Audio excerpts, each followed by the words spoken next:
Tuhan Yesus Kristus.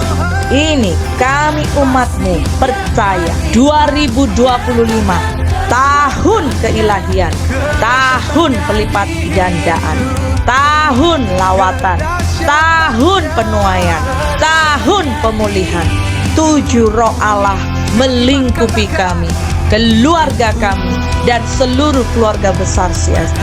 Kesetiaan Tuhan menjamin, melaksanakan, merekayasa sampai semua rencana Tuhan genap dan tuntas atas kami. Amin, amin, amin. Nanti kata engkau, terima kasih Tuhan, dalam nama Tuhan Yesus. Di dalam nama Tuhan Yesus, yang percaya katakan amin, amin, amin.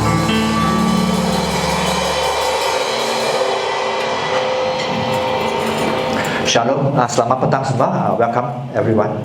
Welcome to church.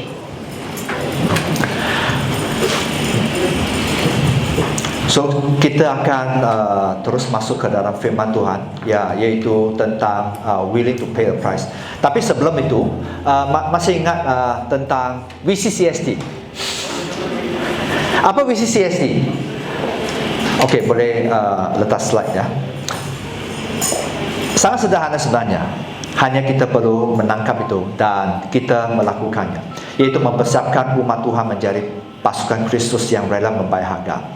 So, minggu lalu kita belajar tentang excellent spirit, yaitu menjadi kita mempunyai semangat yang cemerlang, semangat cemerlang.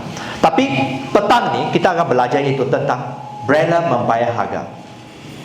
Rela membayar harga, willing to pay the price, ya. Okay, next. Be willing to pay the price, ya. Sukses, keberhasilan itu memerlukan apa? Menuntut pembayaran harga, ya. Tak ada orang bisa menerima sesuatu yang besar kalau dia tidak rela membayar harga, ya. So setiap kita, kebanyakan kita mungkin sedang bekerja, ya. Saya percaya kerana engkau bekerja sungguh-sungguh, oleh itu engkau juga diberkati. Dan sangat sederhana juga dalam bahagian yang ilahi, di mana kalau kita mau mengalami keberhasilan, sukses dalam apapun, bukan setakat pekerjaan, tapi pelayanan, keluarga dan sebagainya, atau kuliah, kita perlu membayar harga. Kita perlu melakukan bahagian kita, ya. Be willing and pay the price. Ada satu pepatah, tak ada di sini, ya, di mana firman berkata, no one success by chance, ya. 没有人随随便便成功, ya. Sederhana. No one success by chance. Artinya tidak ada seorang pun yang berhasil secara kebetulan. Tak ada. Ya. Contohnya, kalau kita dibagi satu kesempatan untuk membangun satu usaha, di sini mungkin tak banyak yang membangun satu usaha, ya. Tapi contohnya Tuhan memberi satu peluang untuk anda mempunyai bisnes sendiri. Mungkin itu bisnes apa? Bisnes untuk contoh mungkin menjual mobil, di mana anda akan mendapat commission yang sangat tinggi dan sebagainya. Tapi apakah anda sedia kalau dibagi peluang itu? Ya. So kerana sesuatu hanya bisa menjadikan kenyataan, di mana anda bisa mengambil terobosan, kecuali anda sudah ada dasar, anda sudah memiliki. Contohnya, kalau membangun usaha, bukan setakat anda seorang good salesman, tapi anda harus bisa mengelola keuangan, cash flow, ya. Maksud tunai, wang tunai itu sangat penting. Bahkan kalau anda mempunyai pekerja, anda harus tahu mendorong mereka, membangkitkan semangat mereka untuk bekerja. Nah, ini secara sederhana untuk setiap kita. Kalau mungkin anda mungkin kenal siapa Elon Musk, ya? Mungkin dia salah seorang yang paling terkaya di dunia ini. Apakah anda tahu bahwa waktu permulaan, bahkan pada sekarang itu, dia selalu apa? Dia selalu tidur di tempat kerja. Dia selalu tidur di tempat kerja. Dia membagi waktu. Nah, kalau anda melihat juga seorang, kalau anda tahu ya, hanya keberakan saja, ya mungkin bulan ini saja, di mana satu usaha di US ya, dipanggil Scale AI ya. Ya, orang itu sangat muda ya, 20-an. Tapi dia dibeli oleh parent company of Facebook ya, Meta. Dan sekarang dia mungkin mempunyai penghasilan 3.6 billion US dollar. Apakah anda tahu bahwa cara dia bekerja? Dia sangat keras bekerja sebenarnya. Oleh itu, sesuatu yang kalau kita mau berhasil, kita harus bekerja keras. Dan ini sangat penting sebenarnya untuk setiap kita. Ya, keberhasilan memerlukan usaha kita. Ya, next, willing to pay a price, rela membayar harga. Ya, kalau kita mau menjadi berhasil. Next, rela membayar harga ialah satu pilihan ya, tapi saya dipaksa, kan? Satu pilihan, anda harus rela. Dan waktu anda rela, ada konsekuensinya. Kalau anda rela melakukan contoh yang anda rela belajar kuliah dengan baik, anda akan mempunyai apa? Hasil yang terbaik. Kalau anda bekerja dan sungguh-sungguh, satu hari anda pasti diberkati dengan berlimpah-limpah. Waktunya kita tak tahu, tapi kita harus memilih untuk kerja keras. So rela sebenarnya ada satu pilihan ya. Rela untuk membayar harga. Satu pilihan. So mari kita bagi tahu jiran kita, rela satu pilihan. Bagi tahu jiran dah, rela satu pilihan. Ya. Rela membayar harga. Secara sangat sederhana ya. Waktu contohnya, anda mempunyai waktu. Apa yang anda gunakan waktu itu? Contoh, anda ada waktu selepas habis kerja ya.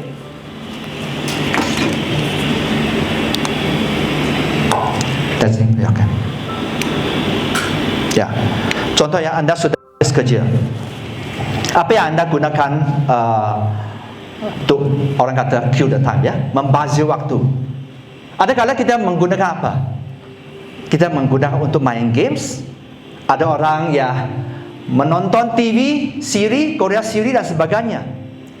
Ada orang ya mungkin melakukan bahagian yang tidak membangun hidup dia. Ada orang mungkin, pastor saya minum teh tarik untuk kawan-kawan. Boleh sebenarnya boleh. Tapi waktu kita minum teh tarik atau makan sedikit, kita lakukan apa? Borak-borak untuk apa? Apakah itu membangun? Kalau anda ada waktu, apakah anda menggunakan waktu itu untuk upgrade diri sendiri atau belajar sesuatu yang akan memberkati hidup anda? Ya. So sebenarnya rela adalah satu pilihan untuk setiap kita. Contoh pekerjaan, jenis pekerjaan atau jenis usaha yang anda lakukan sekarang. Sebenarnya setiap pekerjaan itu disertai dengan tantangan. Ya. So oleh itu, mari kita mempunyai mentalitas di mana kita jangan bersungguh-sungguh, jangan komplain ada masalah. Ya, anda dibayar untuk selesaikan masalah. Contohnya anda dalam production, anda diselesaikan, anda dibayar untuk melakukan bahagian anda, memproduksi sesuatu. Ya, so ini sangat penting di mana kita harus pilih untuk bangkit. Ya, ada juga ya di mana kita supaya roh kita dibangun, kita harus rela membayar harga ya. Dalam contoh dalam ibadat ya. Puji Tuhan anda datang petang ni. Tapi sebenarnya anda juga bisa pilih untuk mungkin pergi holiday dan sebagainya. Dengan sangat sederhana. Ini semua pilihan ya. Dan sebenarnya ada banyak pilihan di mana dalam hidup ni kita harus membuat satu pilihan dan kita melakukannya. Ya. So ini sangat penting untuk setiap kita. So bagaimana anda bisa membayar harga sebenarnya? Bagaimana anda bisa belajar membayar harga? Kita harus ambil kesempatan dalam pelayanan di rumah Tuhan. Kalau kita tidak belajar melayani Tuhan, apakah Anda tahu waktu kita melayani Tuhan, kita akan menerima upah juga nanti, ya? Karena kalau kita hanya bekerja saja dan tidak memberi perhatian, so bagaimana? Ya, so nanti saya akan dengan teliti membagi tahu, ya, sharing sedikit untuk setiap kita. Oke, next. Roma 12:11, di mana firman sangat jelas, di mana firman katakan. Oke, mari kita baca bersama. 2, 3. Janganlah hendaknya kerajaannya kendur, biarlah rohmu menyala dan melayani Tuhan. So di sini sangat sederhana, jangan malas, ya. So Tuhan mendorong setiap kita bukan melayani dengan biasa-biasa, ya, tapi dengan penuh antusias, dengan gairah. Itu berbicara tentang sikap. Dan di sini Tuhan katakan layani Tuhan. Sangat jelas Tuhan mendorong kita melayani Tuhan. Ada artinya di mana Tuhan mendorong kita melayani Tuhan supaya kita membangun roh kita, ya, membangun roh kita itu sangat penting. Karena di dalam hidup ini tanpa roh Tuhan, kita akan mengalami banyak tantangan demi tantangan. Bahkan waktu Anda diperangi, mungkin Anda tidak sadar. Apakah Anda sadar bahwa peperangan yang kita hadapi sehari-harian sebenarnya peperangan rohani, di mana Anda sedang bukan berperang dengan manusia, Anda bukan berperang dengan teman jiran Anda, Anda bukan berperang dengan bos Anda, bukan. Tapi Anda sedang berperang dengan roh. Dan di mana Anda bisa menang kalau Anda tidak belajar berperang secara roh, ya, spiritual warfare, ya, maksudnya. Dan sangat penting bagaimana kita bisa menang. Contoh dalam pelayanan, kita juga harus membangun unity, kerukunan, ya. So ini sangat penting untuk setiap kita. Reda membayar harga, sangat sederhana. Next.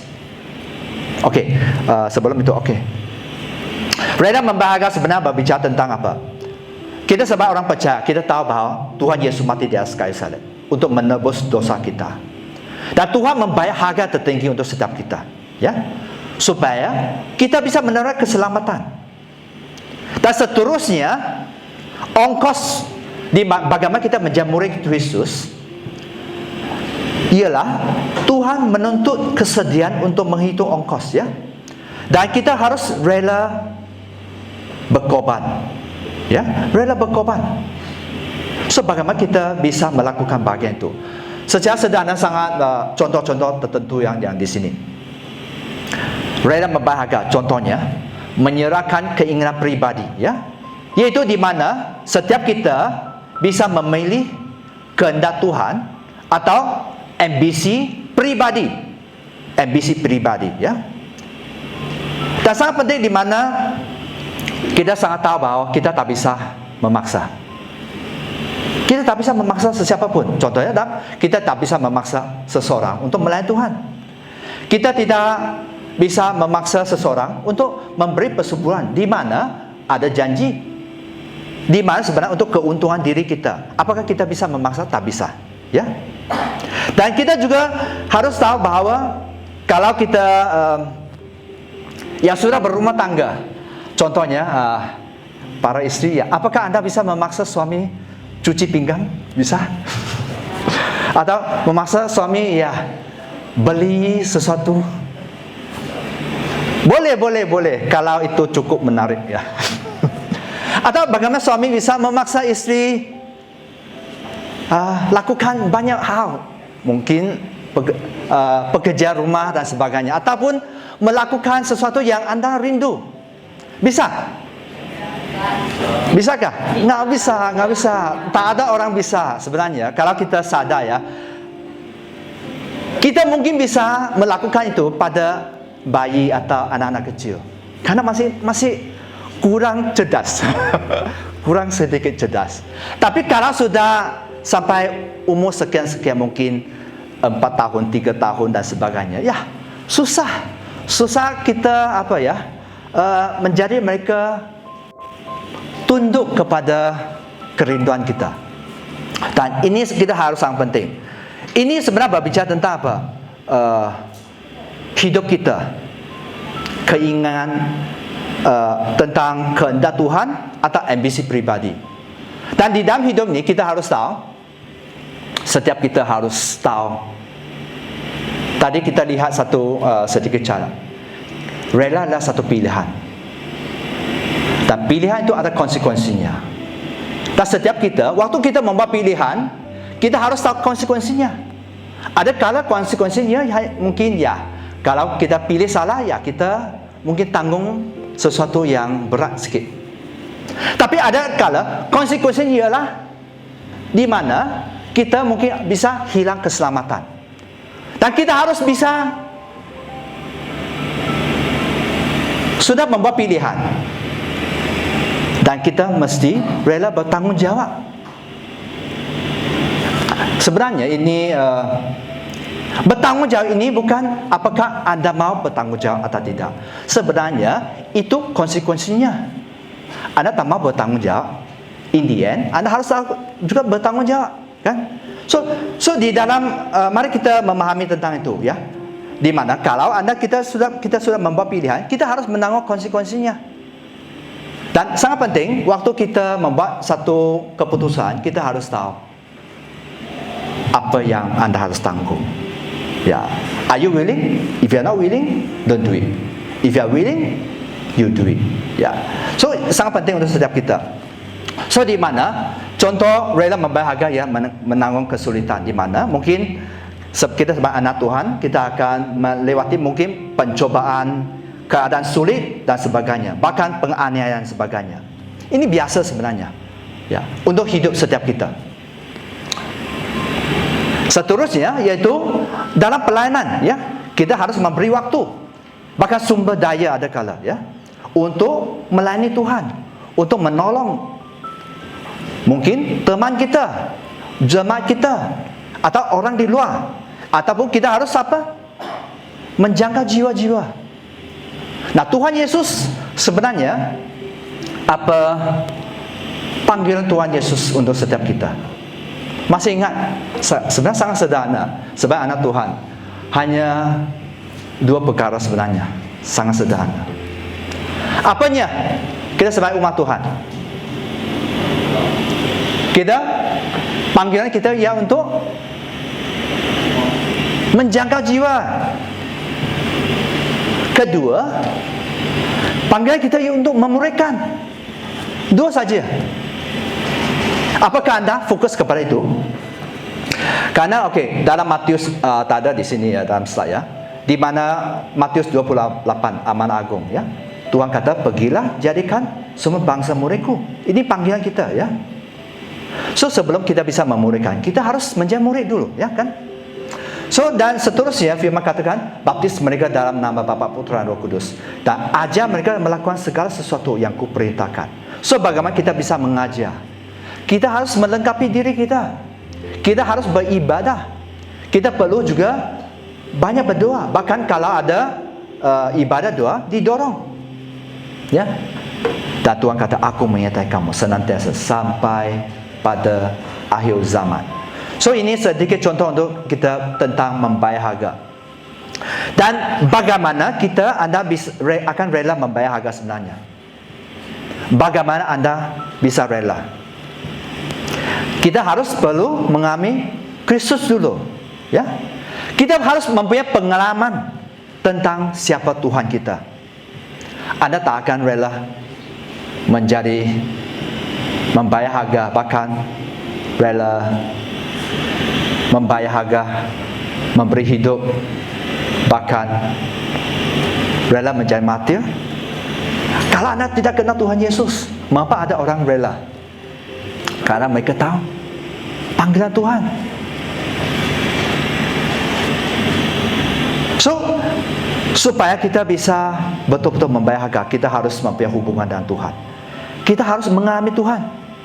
Kita harus mengalami Tuhan. Dan ini semua perlu usaha dan komitmen kita. Ini orang yang rela membayar harga, dia sebenarnya kenal Tuhan Yesus. Karena ada kala di dalam hidup ni kita akan dicabar, ya. Kita ingat bahwa kita melakukan semua untuk Tuhan saja. Bukan untuk pemimpin, bukan untuk pastor, bukan untuk ketua kelompok sel dan sebagainya. Bukan. Tapi kita melakukan untuk kemuliaan Tuhan. Kan kita tahu bahwa setiap yang kita lakukan, bukan kita fokus ke upah, tapi memang ada upahnya. Kita bisa ada kala di mana kita katakan saya harap Anda tidak tersinggung ya kalau menjamah ya. Ini bukan tujuan saya. Ada kala kita akan rasa, wah, saya capek. Mungkin saya mempunyai banyak tantangan sebagainya. Sebenarnya ada solusi. Ya, ada solusi di mana Anda bisa mengatasinya. Sebelum waktu doa hari Rabu, Anda bisa banyak doa. Tuhan, buka jalan untuk saya. Tuhan, buka jalan supaya saya bisa sampai on time. Tuhan, lindungi anakku, lindungi istriku dan sebagainya, supaya saya bisa beribadah, berdoa bersama. Tuhan, aku berdoa supaya tak ada banyak pekerjaan pada hari Rabu. Apakah bisa mendoakan? Kan ada kala iblis, kita sebenarnya kalau Anda paham ya, waktu Anda sudah terima Tuhan ya, Anda sudah menjadi sasaran, ya ada target. Iblis tidak mahu Anda melakukan, bahkan iblis tidak mahu Anda membahayakan kerajaan dia. Tapi ada kala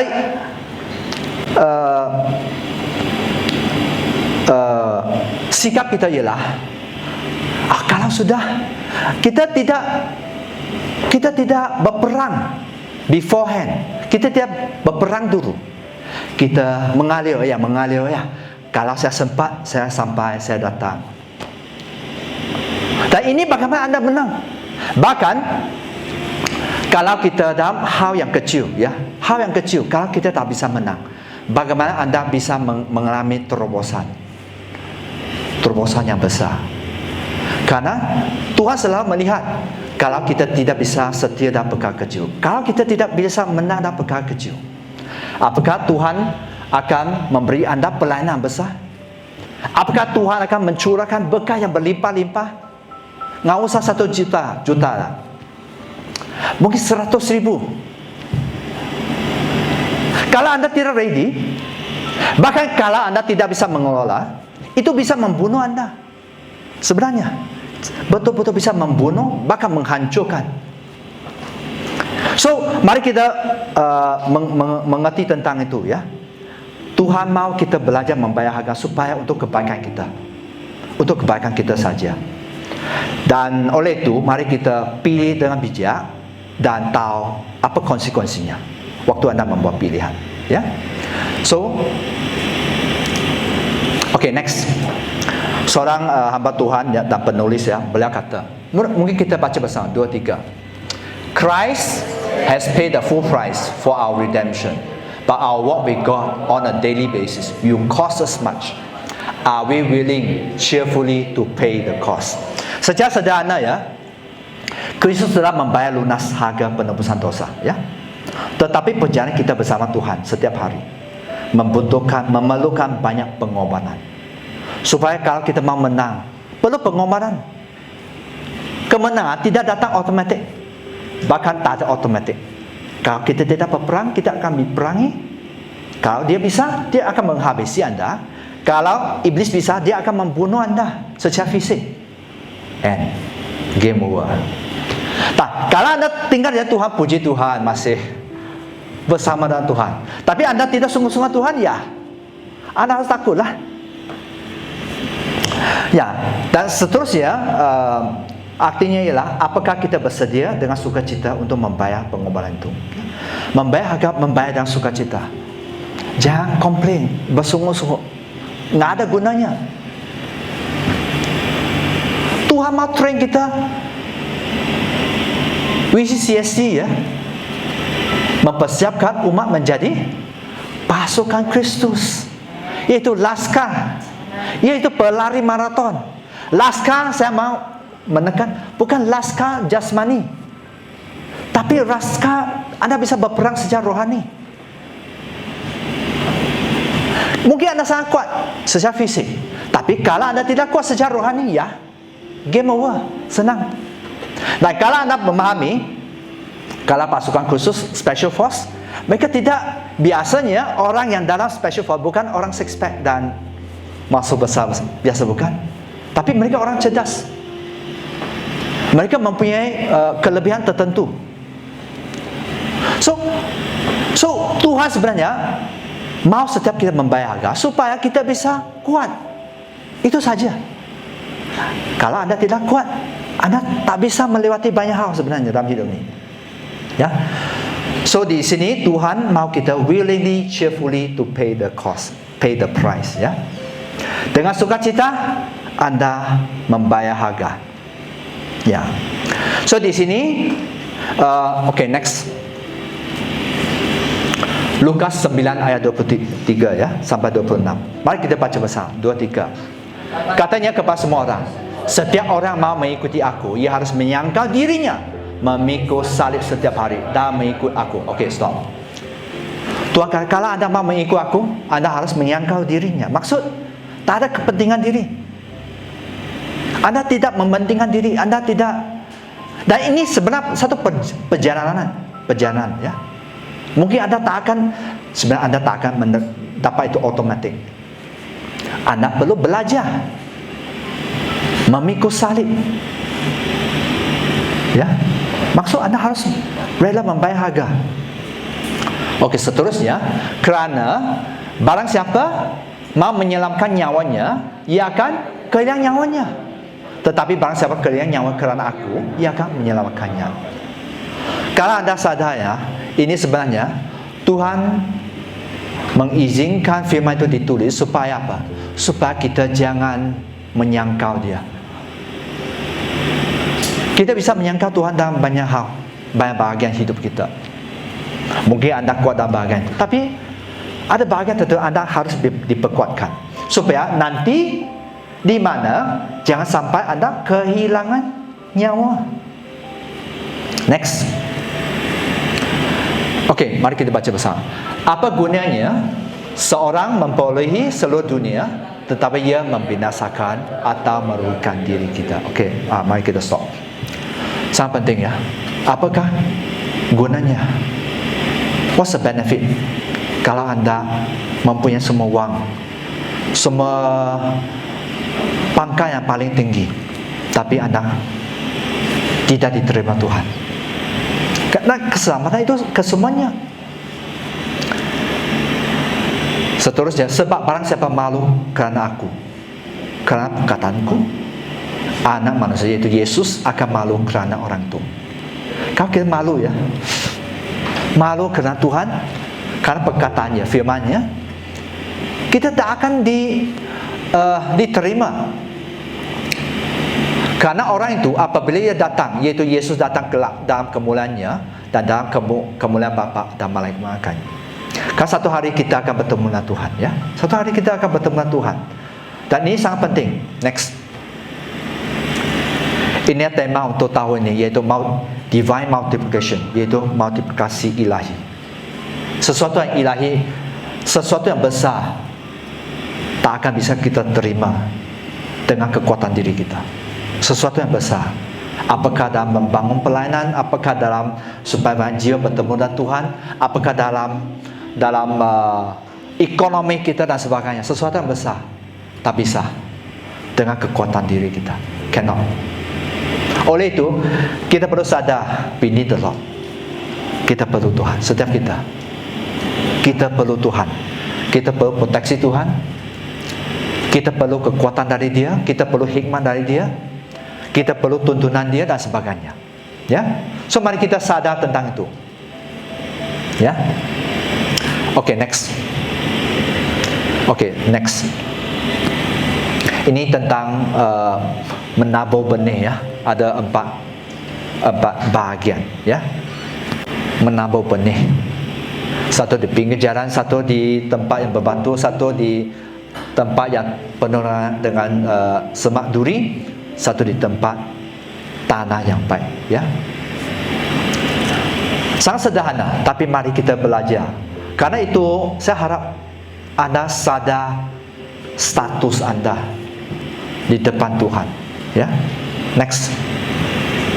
Mari kita baca bersama ya. 2, 3. Kerana itu, dengar arti perumpamaan penabur itu.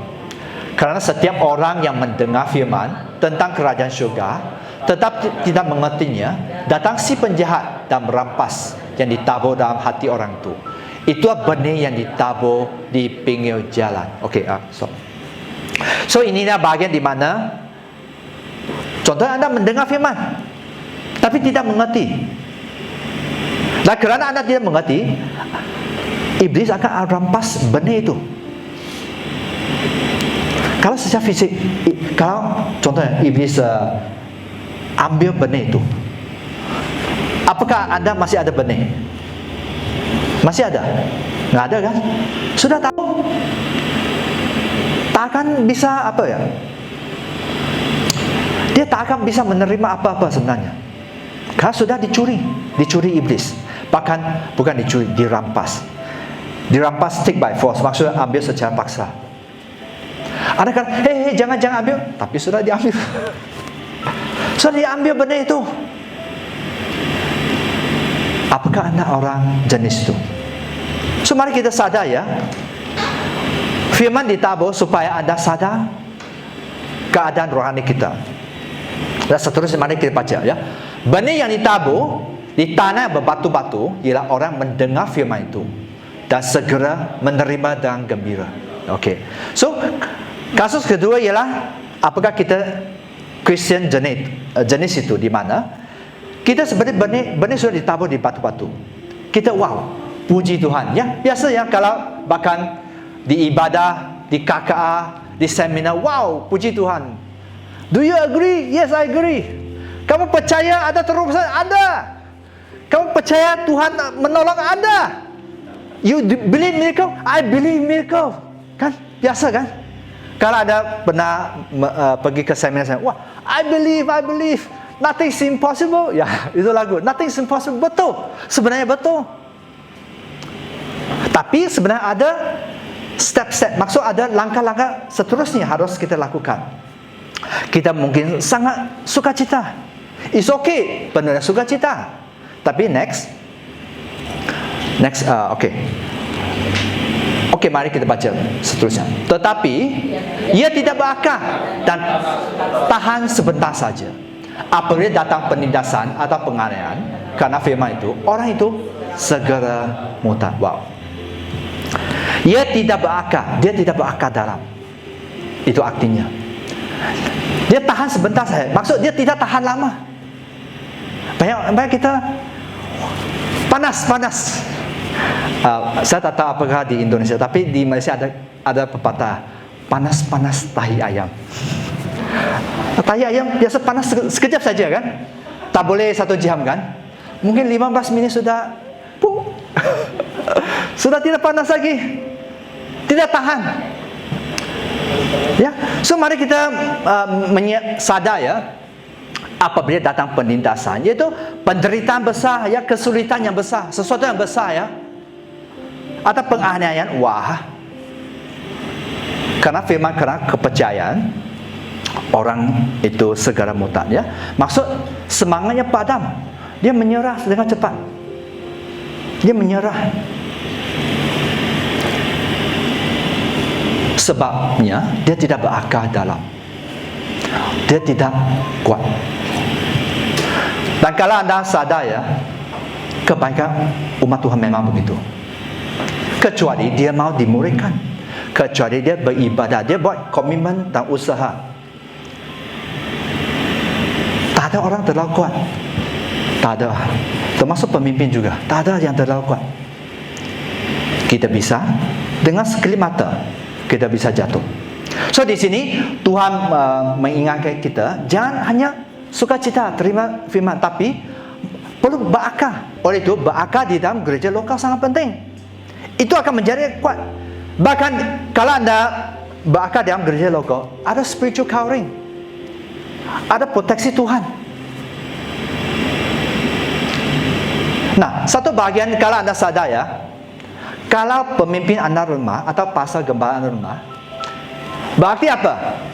Spiritual covering itu kuat atau tidak? Kuat. Karena ini sebenarnya ini berbicara tentang yang ilahi ya. Kalau pemimpin anda lemah, kahwin itu lemah. So anda harus sadar sebenarnya it's a team. Dan oleh itu mari kita sadar tentang apakah bagian kita sekarang, status kita ya. So dan di bagian 22 ya, ayat 22. Mari kita baca bersama 22 ya. Yang ditabur di tengah semak sudut itu ya orang yang mendengar firman itu. Lalu kekhawatiran dunia ini dan tipu musnah kekayaan menghimpit firman itu sehingga ia tidak berbuah. Ya. Ini sebenarnya sering terjadi, terutama kita yang kerja di kota. Wah, kita banyak kerja. It's okay kita banyak kerja, kita harus bekerja. Karena kita harus hidup. Apakah anda berumah tangga atau tidak? Anda harus hidup, kan? It's okay kita bekerja. Tapi jenis umat Tuhan yang di sini, dia mendengar firman karena kekhawatiran dunia ini. Ya. Khawatir, tak cukup wang, tak cukup OT untuk kawal dan sebagainya, tak cukup untuk membeli ya. Kalau ada baby ya membeli pamper ya, susu dan sebagainya. Orang tua bisa berpuasa 40 hari, tapi bayi tidak bisa kan? So itulah ya, kita khawatir. It's okay ya kita khawatir, memang kita harus khawatir juga.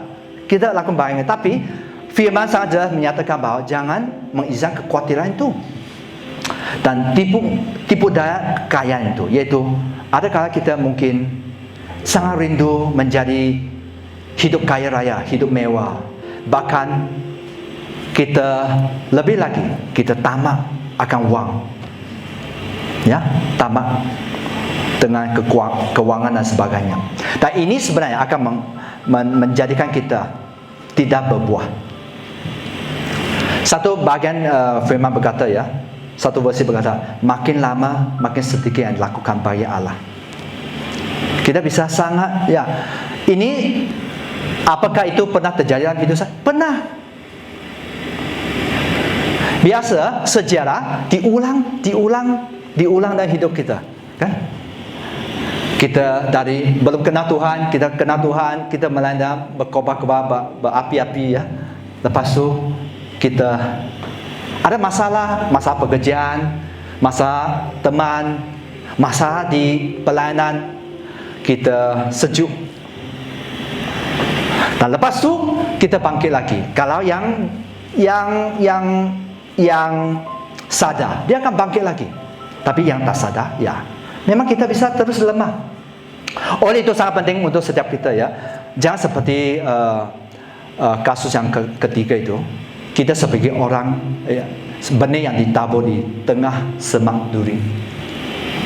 Jangan terlalu khawatir. Yang penting lakukan bahagian kita. Dan jangan ingat bahawa kekayaan bisa menjamin. Tak bisa. Apakah kekayaan bisa melindungi kita? Waktu kecelakaan. Ada kala waktu kecelakaan game over terus. Tak bisa. Pasal saya pakai kereta kebal. Saya ada kereta kebal. Tank, I have tank. Tank juga bisa terjadi kebakaran, short circuit. Bahkan lebih serius, tak bisa keluar. Di barbecue. Ini jangan terjadi. Jangan terjadi. So mari kita sadar bahawa kekayaan tak bisa menjamin sebenarnya. Kalau kita sudah melewati hidup, kekayaan tak akan bisa. Tapi Tuhan bisa menjamin. Hanya Tuhan bisa menjamin, ya. So ini untuk pertimbangan kita, ya. Ini di mana benih yang di antara semak duri, ya.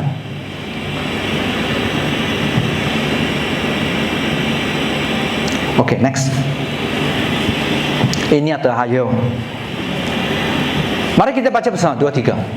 Yang ditabur di tanah yang baik ialah orang mendengar firman itu dan kerana ia berbuah ada yang 100 kali lipat ada 60 kali lipat dan 30 kali lipat. Okey. Ini kita menjadi berhasil untuk kemuliaan Tuhan, untuk kerajaan Tuhan. Tapi ada dua bahagian. Saya mau anda belajar sedikit ya. Kita bahas ada 100 kali lipat, 60, 30. Ini bisa berbicara tentang talenta anda. Di mana kalau anda sudah ada talenta, ada kala anda bisa menghasilkan 100. Tapi kalau anda hanya talenta 30, ya memang 30, it's okay. Tapi kalau kita belajar, contoh anda datang ibadah minggu lalu ya, kita belajar tentang excellent spirit. Di mana kalau kita hanya mempunyai 30 talenta, ya, maksud kita hanya mempunyai bisa menghasilkan talenta, hanya bisa menghasilkan 30 kali lipat. Apakah itu bisa naik kepada 60 kali lipat? Bisa? Bisakah? Kalau firman kata ya, di Lukas pasal 1 ayat 37. For God nothing is impossible. For God. Dan kalau anda setia melayani Tuhan, kalau anda sudah menjadi biji mata Tuhan, Tuhan bisa meningkatkan talenta anda sangat very easy. Bahkan mungkin satu kali anda sudah bisa menghasilkan 100 kali lipat. Banyak kali kita tidak sadar sebagai anak Tuhan, kita ingat, oh saya memang begitu ya, memang saya hanya bisa melakukan, contoh saya hanya bisa main drum saja. Tapi tanpa sadar anda bisa menari. Bahkan yang cowok anda bisa menari. Karena anda belum mencoba, betul. So itu satu bayan. Mari kita sadar bahwa Tuhan bisa meningkatkan talenta anda, walaupun mungkin anda talenta 30 saja. Dan of course satu sisi bagian ialah ini berbicara tentang ketekunan anda ya. Di mana karena anda tekun, korban anda berkenan, ya, anda bisa menghasil yang maksimum. Anda bisa menghasil yang maksimum. Satu bahagian ialah memang apa yang alam dalam anda. Tapi satu di mana karena anda berkorban, anda rela berkorban. Dan anda itu menjadikan anda bisa menghasilkan 100 kali lipat. Ya. So ini saya harap anda bisa menangkap sedikit ya. Dan ini sangat penting untuk setiap kita sebagai anak Tuhan. Next. Ada 4 jenis umat Tuhan. Benih ditabur di tepi jalan, terus dirampas benih itu. Anda tidak berbuah. Benih di tanah yang berbatu-batu. Sangat gairah, tapi tidak berakar. Tidak bisa bertahan. Dan waktu penindasan dan pengainan datang, ya, anda terus mutan, tidak berbuah. Kalau berlaku seperti ini, sebenarnya anda tak bisa. Saya hanya mau tanya saja, apakah anda bisa bagi tahu Tuhan Yesus, saya tidak bisa berbuah kerana kondisi 1, 2, bahkan ketiga di mana saya baru ada baby ya, saya harus menjaga, saya harus mencukup. Ya, betul. Tuhan tidak menghalang. Tapi kerana anda terlalu khawatir, terlalu give the best dan pekerjaan sahaja, yang sebenarnya masalah yang sahaja. Kita hanya bekerja sungguh-sungguh sahaja, tapi tidak mempedulikan yang ilahi, yang pelayanan Tuhan. Oleh itu kita tidak berbuah. Apakah kita bisa beritahu Tuhan? Akhirnya, Tuhan, saya tidak berbuah kerana. Kalau kita sudah kena stroke, kita berbaring ya di atas katil, mungkin okey lah ya, mungkin. Tapi setiap kita ingat di mana semua telanjang di depan Tuhan. Tak ada yang tersembunyi. So, sebelum terlambat, mari kita melakukan bahagian. Dan mari kita menjadi tipe orang yang bahagian keempat, yaitu benih di tanah yang baik, di mana kita mengerti, kita berbuah, bahkan berbuah lebat. Ya, ya. So sangat penting. So tanya jiran kamu, ya, kamu di kategori yang mana, ya? Di mana kategori Anda? Ini untuk kita sadar, ya, karena kalau kita tanya, tak tahu ada kalau. Oh, nah kamu mungkin di kategori 2 atau 3, ya. Apakah Anda mau level up? Apakah Anda mau upgrade? Siapa mau upgrade? Semua mau. Karena masih ada kesempatan. Puji Tuhan, Anda masih hidup. Ada kesempatan. Ada kesempatan. Nothing is too late, ya. Nothing is too late. So mari kita sadar, ya. Ini untuk supaya Anda sadar, ya, di mana kita harus berjaga-jaga dalam hidup kita. Next. So di sini saya baca saja, jikalau kamu tinggal dalam aku, firman-Ku tinggal dalam kamu, minta apa saja yang kamu kehendaki dan kamu akan menerimanya. Di sini firman kamu tinggal di dalam Tuhan dan firman Tuhan tinggal di dalam kamu, yaitu waktu kita bersatu dengan Tuhan, ya. Kita bersatu dengan Kristus. Waktu Tuhan hadir, ada hadirat Tuhan, pasti hidup Anda akan diberkati, dilindungi dan sebagainya. Maka lepas itu minta apa saja kamu akan menerimanya. Ya. Ya. Dan ayat 8 mungkin kita baca bersama. 2, 3. Dalam hal inilah Bapa-Ku dipermuliakan, yaitu jika kamu berbuah banyak, dan dengan demikian kamu adalah murid-murid-Ku. So apa ciri orang menjadi murid Tuhan? Ialah dia berbuah banyak. Bukan berbuah saja. Bukan berbuah satu apple, satu orange, tapi berbuah banyak. Kita diingatkan supaya kita sadar, ya, kita bisa melakukannya. Kalau kita melihat tema gereja kita tahun ini, Divine Multiplication, multiplikasi ilahi.